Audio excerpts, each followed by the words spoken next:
Sebenarnya Puan, daripada meteor itu dia mula daripada Big Bang lah. Sebelum Big Bang tu sudah ada makhluk kalam. Kalam itu perkara-perkara sam'iyat ya. Kita back kepada tadi. Perkara-perkara sam'iyat. Lepas kalam apa ciptaan Allah Taala adalah air. Buktinya apa?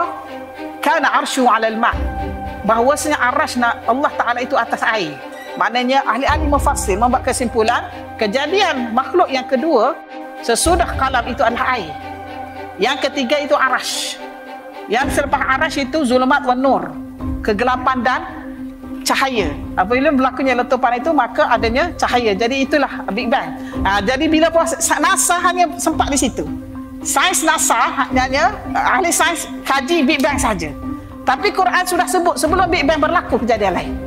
Itu hebatnya Quran ini. Jadi bila NASA sebut, dia kata ada kejadian pecahan, kemudian ada karbon dioksida, kemudian baru lama-lama baru karbon dioksida, oksigen dan sebagainya. Dia sebenarnya sab'a samawat wa ta'ala, sab'a samawat wal ardh, 7 langit dan 7 bumi berlaku masa pecahan tu lagi. Dia kata planet-planet kan. Itu saya buat ringkasan ya. Kemudian bila itu syurga neraka itu berlaku waktu itu. Syurga neraka ya, malaikat semua di waktu itu. Itu ada kita tafsir Kalau awak nak menafikan, bersilakan. Jadi susah yang bercakap sekarang ni. Sebab ada orang nak petikaikan kita ngaji. Jadi ada petikaikan tu baru ngaji. Jadi kita tengok kutumpu pada bumi yang saya baca beberapa catatan ya. Antara H.G. Wells dia cerita dalam buku dia Outline the History. Dia orientalis, saya baca juga. Dan benda ni kena dengan catatan tafsir. Apabila bumi ni bila berlaku tu dia diam berjuta-juta tahun. Masa diam tu penuh dengan karbon dioksida.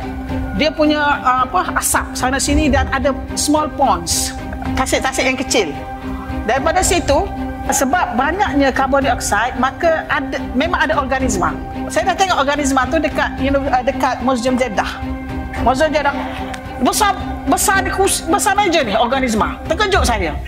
Berapa? 600 juta tahun. Dekat museum dekat Jeddah ada. Ada saya ambil gambar semua. Memang ada bukti. Organisma dia besar-besar lah. Lepas tu lepas organisma itu berlaku sebabkan karbon dioksida maka dia memberi tumbuh pokok mula subur. Kan karbon dioksida kan? Proses fotosintesis itu.